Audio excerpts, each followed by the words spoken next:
went to university, one of the stark differences I could notice between IB students and A-level students was the idea that we had been given the tools to think critically. Of course, in some instances, being at university, specifically a UK-based university, sometimes thinking critically hasn't always been appreciated.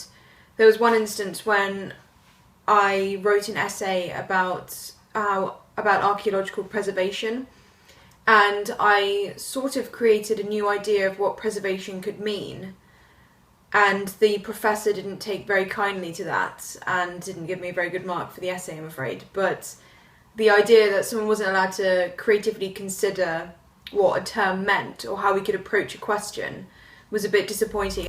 There have been multiple occasions where I've actually had to use TOK outside of school. University aside, there have been instances where I've had debates with friends or family about contemporary issues, the most recent being the refugee crisis. It's important to consider multiple perspectives on an issue, and that is something that TOK has definitely been able to give me. The idea that I can appreciate alternative views, but also recognise that not everybody can be right. There is a distinct difference, I think, in appreciating other views and other cultures, whilst also maintaining an understanding that we shouldn't delve into the rather sticky depths of cultural relativism. That's something that TOK definitely taught me.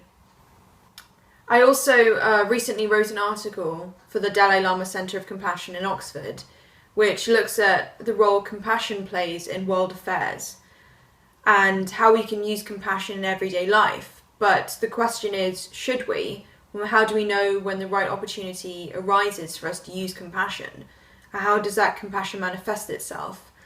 So questions that arise from TOK can be brought into very real world issues, which I think is one of the most important things about it. Something which I think is also often overlooked is the fact that TOK is, in my opinion, something which links the entire IB diploma programme together. It should permeate everything students do. I found sometimes that that wasn't the case in my own subjects, in my own education, but it's something that I definitely learned after being in school.